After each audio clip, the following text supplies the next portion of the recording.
जब पूरा देश गर्मी की छुट्टियों में व्यस्त था, तब देश के जवान बर्फ से ढंग की पहाड़ियों पर मौत से लड़ रहे थे। ये लड़ाई सिर्फ जमीन की नहीं थी, ये थी विश्वासघात के खिलाफ, सम्मान की और एक वीर राष्ट्र की परीक्षा की। यह कहानी है कारगिल युद्ध की, जो सिर्फ एक युद्ध नहीं, बल्कि एक इतिहास बन गया। 1947, 1965 और 19वीं सदी के बाद भारत और पाकिस्तान के रिश्ते हमेशा तनावपूर्ण रहे। 19वीं सदी के 84 में भारत ने सियाचिन ग्लेशियर पर कब्जा कर लिया। इससे पाकिस्तान को बड़ा झटका लगा। 1998 में भारत ने पोखरण में परमाणु परीक्षण किया। पाकिस्तान ने भी चगाई में टेस्ट कर डाले। फरवरी 1999 में अटल बिहारी वाजपेयी लाहौर गए। लाहौर घोषणा पत्र पर दस्तखत हुए।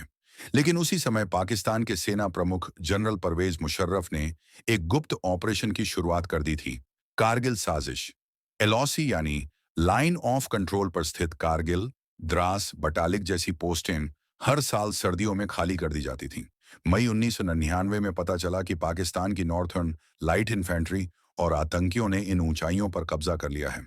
उनका मकसद था: 1. सियाचिन की सप्लाई लाइन काटना। 2. लेह लद्दाख को भारत से अलग करना। 3. एलओसी को स्थायी सीमा घोषित करवाना। 4. कश्मीर मुद्दे को अंतर्राष्ट्रीय बनाना।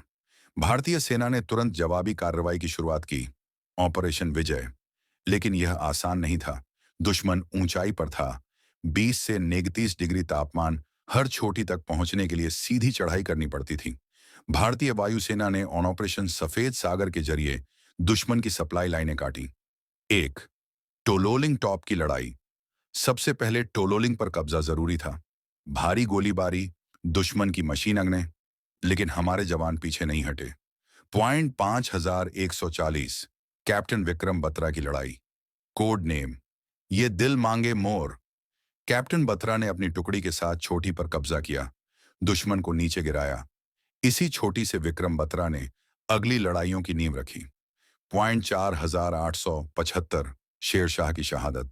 विक्रम बत्रा ने इस छोटी पर अंतिम हमला किया। कहा, या तो तिरंगा फहरा कर आऊंगा या उसमें लिपट कर आऊंगा, लेकिन वापस जरूर आऊंगा। वे शहीद हुए, लेकिन छोटी भारत के हाथ में आई। परमवीर चक्र विजेता। 1. कैप्टन विक्रम बत्रा, शेरशाह राइफलमैन संजय कुमार अकेले दुश्मन के बंकर तक पहुंचे, घायल होने पर भी लड़े। 3. ग्रेनेडियर योगेंद्र यादव, बुरी तरह घायल होकर भी पॉइंट 4875 पर चढ़ते गए। 4. कैप्टन अनुज नायर, पॉइंट 4875 की दूसरी तरफ से हमला करते हुए शहीद हुए। 5. लेफ्टिनेंट मनोज पांडे, ना चूकने वाला निशाना, अकेले 4 बंकर उड़ा दिए। इमोशनल लाइन, इन जवानों ने हमें यह सिखाया कि देशभक्ति सिर्फ शब्द नहीं, कर्म है। और कर्म तब बड़ा होता है जब वो खून में रंगा हो। दुनिया भर ने पाकिस्तान की आलोचना की।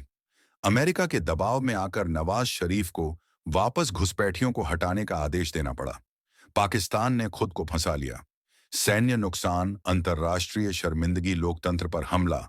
मुशर्रफ ने बाद में नवाज शरीफ का तख्ता पलट कर दिया। जुलाई 26, 1999, सभी पोस्ट भारत के नियंत्रण में आ गईं। भारत की जीत हुई, लेकिन 527 जवानों की शहादत के बाद 1300 से ज्यादा घायल हुए। सरकार ने कारगिल विजय दिवस घोषित किया। नरेटर, धीमे और भावुक स्वर में, हर वो सैनिक जिसने कारगिल में लड़ाई लड़ी, वो अमर है। वो जिंदा है हमारे दिलों में, हमारी आजादी में और इस झंडे की हर लहर में। वो लड़ाई सिर्फ सीमा पर नहीं थी, वो थी एक देश के आत्मसम्मान की लड़ाई। आज हम जो भी हैं, उनकी वजह से हैं। आइए उनका सम्मान करें हर रोज। जय हिंद।